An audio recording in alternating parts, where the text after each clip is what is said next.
Welcome back dear students. आज हम देखने वाले हैं क्लासेस में जो प्राइवेट और पब्लिक एक्सेस स्पेसिफायर यूज़ होते हैं उनके बारे में। और प्रोटेक्टेड एक्सेस स्पेसिफायर के डिस्कशन हम जब इनहेरिटेंस देखेंगे उसमें करेंगे। तो आइए पहले देखते हैं। ये देखिए, ये हमारी एक कोई क्लास बनी हुई है और इस क्लास के अंदर एक प्राइवेट एरिया है जो हम प्राइवेट एक्सेस स्पेसिफायर के थ्रू जिसको प्राइवेट बना देते हैं। ठीक है, तो हम यदि बात करें एक्सेस स्पेसिफायर्स की, तो हमारे पास टोटल 3 होते हैं एक्सेस स्पेसिफायर। पहला होता है private, second is public and third one is protected. Right, तो जो प्राइवेट एक्सेस स्पेसिफायर होता है उसको हम बोल देते हैं कि वो उस पर्टिकुलर एरिया को प्राइवेट बना दिया उसने। क्या होगा इसमें, यहाँ पर भी हम कुछ डेटा मेंबर्स ले सकते हैं जो आप वेरिएबल्स यूज़ करने वाले हो अपने फंक्शन में आगे, उनको यहाँ डिक्लेयर कर सकते हो। फंक्शंस भी हम प्राइवेट बना सकते हैं। डिफरेंस क्या रहेगा कि इसमें जो भी एक्सटर्नल, जैसे मेन फंक्शन की हम बात करें या कोई और क्लास, उनको एंट्री नहीं रहेगी प्राइवेट सेक्शन में।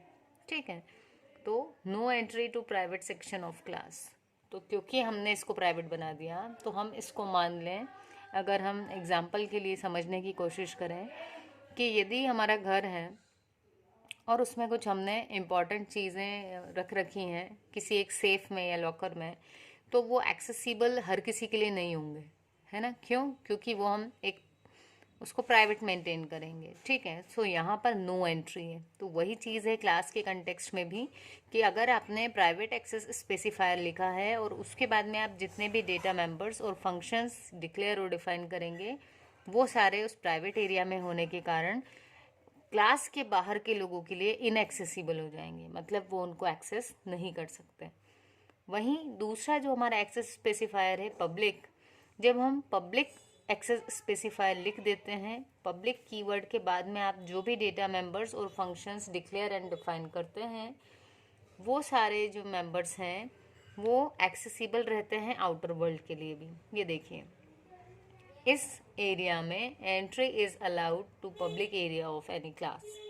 तो किसी भी क्लास का जो पब्लिक एरिया है उसमें आउटसाइड यदि कोई दूसरी क्लास है वो, या फिर मेन फंक्शन से हम डायरेक्टली यहाँ के फंक्शंस को कॉल करवा सकते हैं।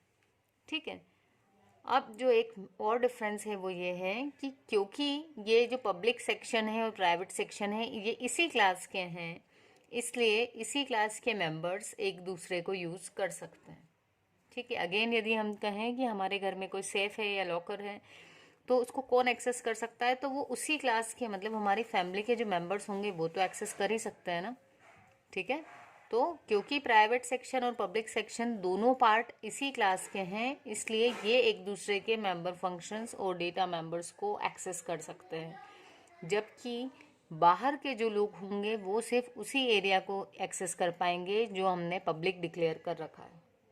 ठीक है, सो ये कंसेप्ट है डेटा हाइडिंग का जो सी में नहीं था, और यही रीज़न है कि सी प्लस प्लस जो है, ये जो प्लस प्लस मीन्स इंक्रीमेंट, तो जो सी लैंग्वेज के फीचर्स थे उसमें कुछ फीचर्स ऐड करके सी प्लस प्लस डेवलप हुई थी। तो जो डेटा हाइडिंग का जो फीचर है ये सी प्लस प्लस में नया ऐड हुआ है जो सी में नहीं था। ठीक है, तो ये किसके थ्रू हम अचीव कर रहे हैं, एक्सेस स्पेसिफायर्स के थ्रू। गाइस, अब हम एक एग्जांपल के थ्रू देखते हैं कि हमें, अगर हमने पब्लिक एरिया में कुछ फंक्शंस डिक्लेयर कर रखे हैं तो उनको एक्सेस कैसे करना, आइए देखते हैं। चलिए, तो अब यहाँ पर हम एक क्लास का एग्जांपल ले रहे हैं और देखिए, किसी भी क्लास में जो भी हम वेरिएबल्स लेते हैं, डेटा वेरिएबल्स, उनको डेटा मेंबर्स बोलते हैं और जितने भी फंक्शंस होंगे उस क्लास में उनको मेंबर फंक्शंस बोलेंगे क्योंकि वो उस क्लास के मेंबर होंगे इसीलिए। ठीक है, तो अब हम देख रहे हैं पहला कंसेप्ट जिसमें जो मेंबर फंक्शन है उनको हम क्लास के अंदर ही डिफाइन कर रहे हैं। राइट, ये देखिए, क्लास हमारी यहाँ से शुरू हुई थी और यहाँ इस सेमी कॉलन के बाद अपनी क्लास जो है वो क्लोज हो गई। क्लास का नाम क्या है, देखिए, क्लास को डिक्लेयर करने के लिए क्लास कीवर्ड लिखना कंपलसरी होता है, उसके बाद आप कोई भी नाम दे सकते हैं। यहाँ हमने नाम दिया है XYZ। ठीक, और इसमें इस क्लास में दो हमने वेरिएबल्स लिए हैं, ए और बी।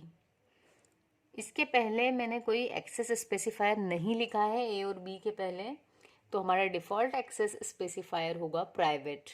मतलब ए और बी को मैं इस क्लास के बाहर से एक्सेस नहीं कर पाऊंगी क्योंकि वो प्राइवेट मेंबर्स हो गए उस क्लास के। फिर हमने यहाँ लिखा पब्लिक, उसके बाद कॉलन लगाया है, तो दैट शोज कि यहाँ से अब जो भी चीज़ें आएंगी वो पब्लिक एरिया में लिखी जा रही हैं जिनको हम आउटसाइड द क्लास एक्सेस कर पाएंगे। तो पहला जो फंक्शंस बनाया हमने वो है गेट नाम का फंक्शन, जो दो आर्ग्यूमेंट लेता है एम और एन, और इस एम की वैल्यू वो इस ए में दे देता है और एन की वैल्यू इस बी में असाइन करवा देता है।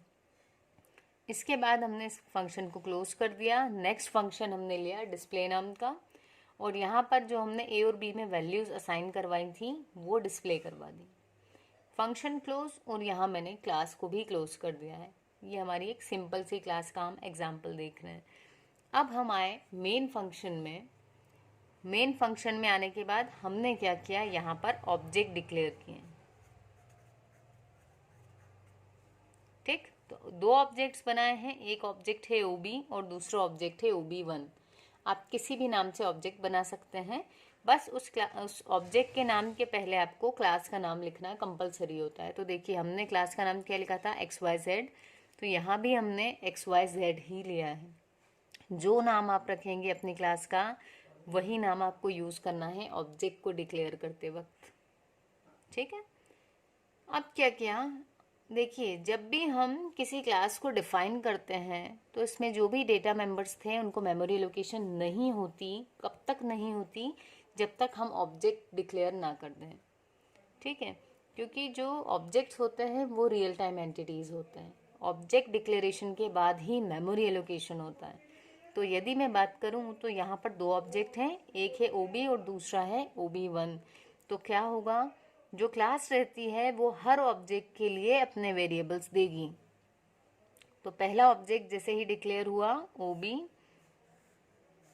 तो इस ऑब्जेक्ट के लिए A और B, यहाँ दो वेरिएबल्स दिए हुए थे, तो दो वेरिएबल्स का मेमोरी एलोकेशन हो गया।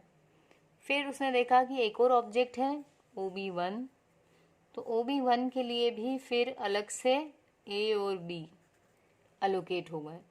तो हम जितने ऑब्जेक्ट्स बनाएंगे उतने डेटा मेंबर्स अलग अलग हर ऑब्जेक्ट को अलोकेट होते जाएंगे। ठीक है, फिर क्या किया हमने, यहाँ पर ऑब्जेक्ट डिक्लेयर हो गए, ये इनको अलॉट हो गए वेरिएबल्स।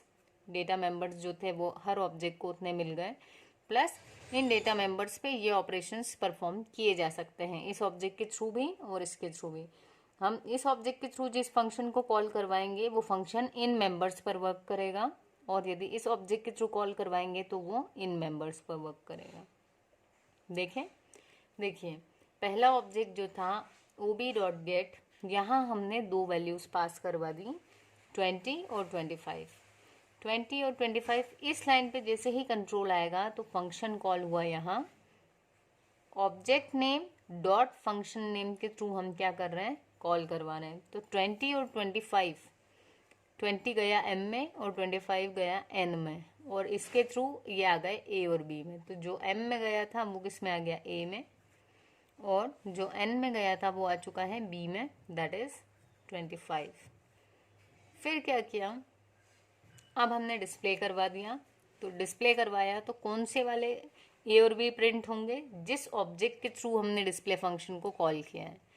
तो हमने OB के थ्रू कॉल किया है तो इसके वाला जो वर्जन था A और B का, उनकी वैल्यूज प्रिंट होंगी, जो क्या है 20 और 25। फिर हमने दूसरा ऑब्जेक्ट जो बनाया था उसके थ्रू 50 और 60 वैल्यू पास करवा दी, किसमें, इस A और B में।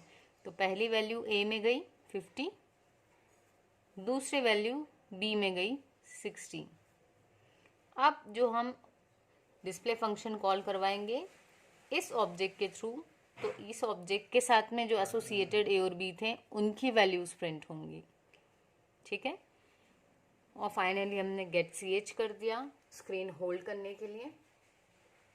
So this was all about defining a member function inside the class definition.